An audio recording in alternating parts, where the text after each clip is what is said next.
All right, welcome aboard the channel. I'm gonna call you my friend now. We can, now we've officially met. You can.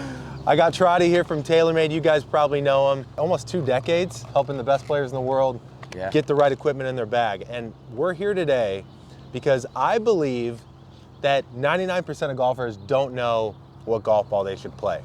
And Trotty and I were talking before this, and the Trackman's great, Kingdom's amazing. Sometimes they put the balls on you like you're in a freaking video game, right? But I thought it'd be good for the average player that doesn't have access to any of that. How would they figure out what golf ball to play just with the golf course, right? Yeah, and it's interesting you say almost 2 decades because it brings me back to when Taylormade basically started in the golf ball industry and how we used to do that on the tour. But there are some things you can look at or a process you can go through, as you quite rightly say, here at your local golf course. So we should really get into that, I guess. Let's do it. We're at Goat Hill Park in San Diego, amazing place. And we're starting here on the greens. So walk me through, what are you thinking on the greens? So literally just come out the parking lot, as you point out, and the putting green is the first place you get to here, like a lot of golf courses. First thing I want you to do before you even purchase your golf balls, we're lucky enough, we've got 3 boxes in our hands, 3 different models. I want you actually to flip it around and read the thing. Oh, nobody reads it. No, that's what you need to do. I thought it was just marketing stuff. Now you, Evan, actually don't need to. Neither do these guys watching this because they've come to this for that reason. But I'm going to give you a little reason why you'd get into this. Then I want you as a golfer or golfers out there to be truly honest with yourselves. If you're not honest with yourself as a golfer, before you even get this going, we're screwed. So you need to know the level you're at. At the end of the day, if I'm fitting you, I'm going to figure that out. But you need to know. So you check the ego, you leave it at the car, or you leave it at the house before you get here, and you're like, what golfer am I? So 3 different models is what we're holding now. I'm going to start with Tour Response Stripe, which is the best on the wallet. So that's always a good thing. Now I think I've got $42, around $50 for the TP5, right? I have no idea. I go on the truck and take what I need. I'm pretty sure that's it. These ones don't actually live on the truck. But what I can tell you about this, softest golf ball. Now there's a bit of tech in here. You've got the Stripe. We're going to get to that in a minute. But urethane cover. So if you just hold that, and if you can put your nail into it if you want to. So there's the first thing that you do without actually being a golfer. That doesn't mess up the ball? No, don't worry, not unless you're Hulk. Then you can take this and you can be like, okay, listen to the sound. And if we just try and give it a moment, nice and soft. See, it's funny you say feel it, because I feel like that's what most golfers do. They just feel it in their hand. If it feels soft, they're like, okay, I like it. I'm okay and they with pick that. it. I'm okay with that. If you've got some concrete, which we have over there, but we won't do it for the framing, go and bang the ball on the concrete. Just get a feel for what that puppy is. And it's a nice, soft, urethane is the key word there. Any premium golf ball has a urethane cover. The balls you're holding on to, urethane. So this is a 3-piece golf ball. Why does that matter? What the hell does that mean? It comes in 3 pieces with 3 seams? No. There's the cover, there's the mantle, and then obviously you have layers in there to give you 3 pieces. People with speed, excessive speed, great players, will compress these golf balls hard enough because they're 5 layers to get the actual core going, to benefit from what the core does. People generally looking at this ball don't have that speed, but they won't feel. They're price conscious because they're going to shank one off the first or hook one and lose it. So they got to, like, hang on a minute, 42 bucks. Earmuffs. 42 bucks or whatever you said. They can't just lose them all. So the bottom line is they want the feel of a premium golf ball. They might not get the use out of all the layers, so they can get away with 3 layers because they might have switched off at this point anyway. That means this ball's good for you.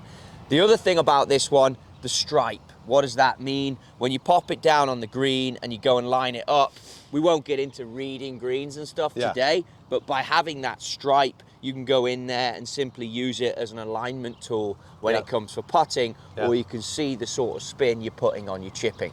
Quick overview of that ball. Softest one, spins a lot, because someone generally who doesn't have speed needs spin to get the ball in the air. That bad boy's for you. Now let me do a little context here. I feel like we were talking off air, there's probably 3 types of golfers in regards to choosing their ball. One is you probably play the cheapest ball, you find it in the bushes, whatever you can find in your bag because you feel like you're not going to spend money on something you lose, right? That's one. That's probably a 15 plus handicap, right? 2 is I played the ball I played forever. I don't know why I play it.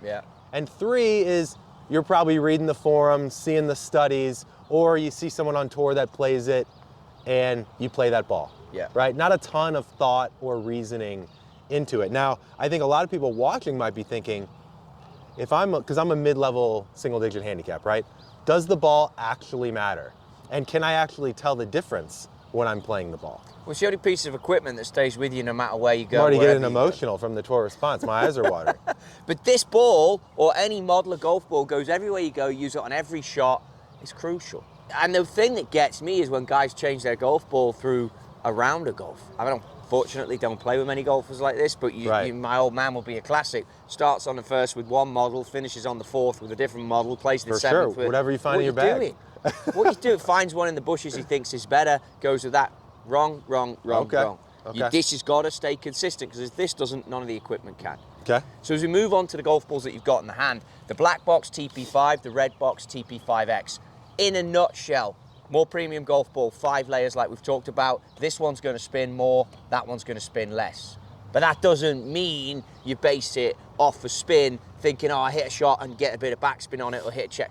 No. We'll get into that. Yeah, that's a good one. How we look for that. Spin doesn't just mean you hit your wedge and one grabs and one doesn't grab. No. Spin is ball flight, spin is peak height, spin is descent angle, spin is all of that. Yeah. But there's also a way in which we can tell the difference between all 3 of these, and this is what you're going to do for us, and this is where you'd come for your first little test point if you've gone through, you've got a general overview of the golf balls you're looking at. Now you've got 3 golf balls down, defined TP5X with the red number, TP5 with the black number. Stripe is easy for you guys to tell. And I would just say to you, hit some putts to the far edge of the green. I don't want to, don't forget the hole. Okay. You've said you're a mid-low handicap golfer. Let's not basing it on, oh, the ball goes in, this is the ball for me. Yeah. Shut up. That's like how people buy putters. No. Let's hit a putt. It's early in the morning, you haven't hit a golf shot today, you don't know the pace of the greens, just hit a putt. Just get a feel for it. Okay? Roll another one down. That was the TP5. This is the TP5X. Okay, roll another one down there. Now we got the beautiful stripe. Okay, doesn't matter what I see. Yeah. What do you think about those 3 balls? Is there anything you think and feel about those 3 shots you've hit? I definitely feel the tour response feels the softest, which with my putter, I like the soft feel off the face. So now what I want you to do, and we can't tell because you've got glasses on, I want you to close your eyes, set up to hit the golf putt first. Okay. Get up where you're going to hit. Okay. Close your eyes. Get a feel for the fringe. You can, if you don't want to close your eyes when you do this, you can look at the fringe if you like, but have your buddy drop a golf ball in, which I'm going to do. Okay. So you set up as if you're going to hit a putt. You can either look at where you're going to go or you can close your eyes, one or the other. Okay. And then when you're ready, you tell me, and I'm going to put a golf ball into the hitting area. So when you're ready. Okay, I'm ready. Don't look down at what model ball it is. Okay. Okay. I've put the blank bit on top. The ball is now against the face. Good to go when you are. Close my eyes and stroke it. Yeah. Okay. Let's do great putt. Let's do the same test again with the other ball. Okay. So set up, don't look at what model I've got here. Close your eyes, ball's against the face, you're good to go. Now, remember, TP5X is going to be firmer, TP5 is going to be softer. Feel. Yeah. Which ball was which, in your opinion? That felt like the firmer one. The second ball felt the firmer one? Yeah. Okay, there's an interesting thing. The second ball was the softer one. Okay. So, not a problem. Yeah. We just don't base decisions on your putts. We base decisions on the other parts of this. So we know tour response you can feel, but the TP5 and the TP5X are too similar for you to tell the difference. Let's move on to the next section. Okay, let's do it. I got a question for you, Trotty. Yeah, you just did putting, and I'm personally, I bet the viewers are too. I'm a little surprised by the first part because I would have never thought that the feel off the putter would dictate anything that I choose with the ball, nor would it even make a difference. Like, would my preference on how it feels off the putter make a difference on what ball I choose? But that's something I wouldn't expect. You have to think, Evan, right? The reason for this video, which I love, is we're doing this because we're not being driven by a Trackman. We're not being driven by, this is a beautiful place, but we're not being driven by on the range and the data. So the first thing we had to us was our eyes to read the box, get the information, our honesty to be honest with us as a player, and our putting green as our start point. Yep. But with fitting golf balls, and this is a big misconception, you don't start on the tee box and you don't just look at the spin off your wedge. You 100% start with the club that you should have the most feel with, which is that. Yeah. Now remember, feel can be audio, it can be a visual thing, it can just be something that you feel kinesthetically through the grip. Yep. I've asked you the first thing, it's early here, the sun is just coming up, but I've asked you the first thing to do is to call out with your eyes shut, so the visual's gone, what are you feeling through that golf shaft, through that grip? And you potentially aren't an audio guy. Now it's tricky because it's so early, we had the mowers going, so you couldn't really tell the sound. Now as we move away from that, you might start to tell the sound. So maybe your audio will come in, but your kinesthetic and your feel couldn't separate between the two premium balls. Not a problem. Yeah. Because I'm going to give you some things to look for in ball flight. So what does that tell you?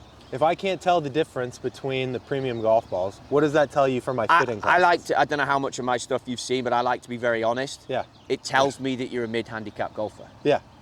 I'm not meaning that to be diminishing to being a mid-handicap golfer, because a lot of us are. Yeah. But it tells me, and the questions you're asking, the way you're going about it, tells me what it's guiding me to what you need. But not everyone's going to have me to guide them. Right. Well, that's the point, right? The other thing is, which is I'm glad we got to this segue, just because you decide on a ball today, and this is maybe the wrap up, but I want to do it now because it's important and it's a good call out and it's also a good one for me. You have to go away and measure with whatever analytics you use, how that ball performs over a 4-round period. Right. You have to. Right. Now, someone on this channel might be looking at it going, analytics, I'm not going to do that. Your analytics.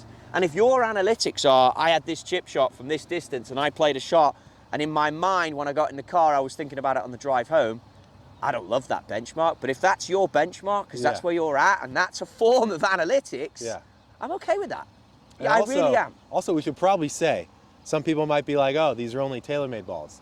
I think the point of this video is get the process, right? I love these balls. I've been playing them well before I partnered with Taylormade, but use this process for whatever ball you're considering, right? And this is going to be, I don't care if it's controversial. I've been with Taylormade, like you said, almost 2 decades on the tour. I've seen this golf ball develop into being an absolute powerhouse. Right. So do what you want. Try any golf ball you want.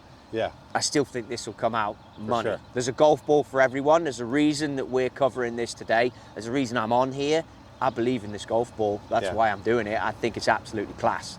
Yeah. So if you can't find something that works for you in this model of golf ball, go try something else, but I don't think it'll be as good if you've done the right things.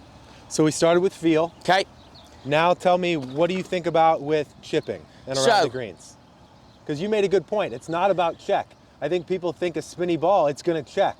That's not necessarily what it is. Check is down to many things. Check is down to technique. Check is down to spin loft when you deliver it to the golf ball, which is your attack angle and the loft you hold on the blade. Right. Check is down to, there's a bit of dew on the green this morning. So check is, this might not check. You know what I mean? It's a little bit soft. It's a little bit cowgrassy here. It might not get what you want. So I would say here, you've gone, very American of you, and brought your 2 lofted wedges. Yeah. I've gone and bought a pitching wedge. If this was me, I'd probably use 9-iron. So you're going to go with 60, because I'm okay with that. This shot doesn't necessarily require 60. Yeah. What I would do now, again, you're fitting yourself. Imagine I'm not here. Yep. The shadow of the sun on the flag, the top of the flag is here. Yep. If I was doing this myself without trying to illustrate for a camera, I wouldn't need to put this down. But I don't want you landing anything short of that.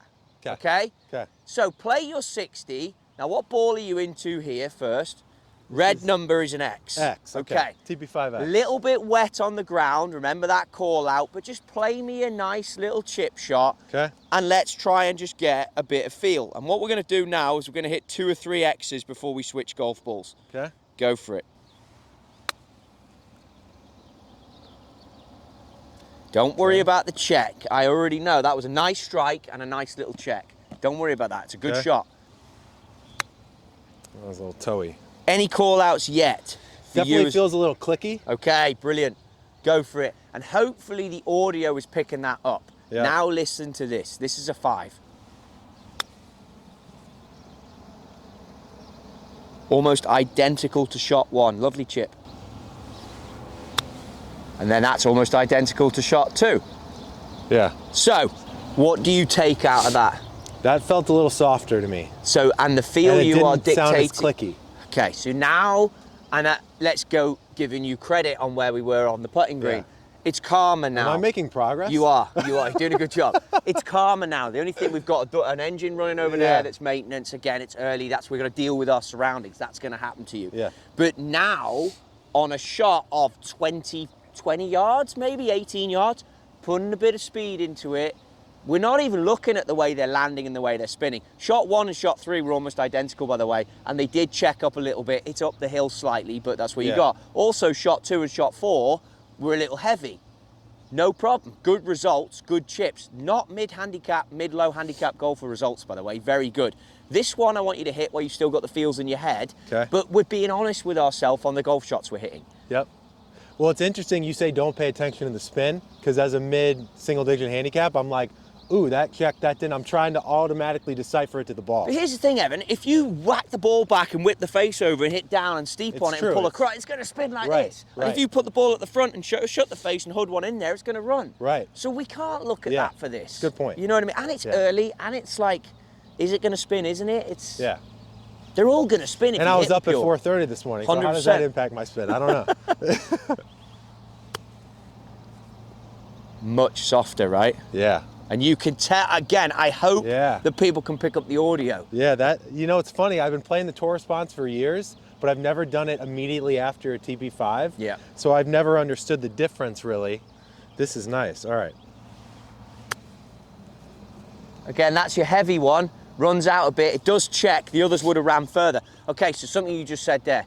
Tour response, I've been playing it for a while, so you're defaulting to tour response. Yep. Then you go, oh, this is nice. It feels soft. You are saying it feels soft.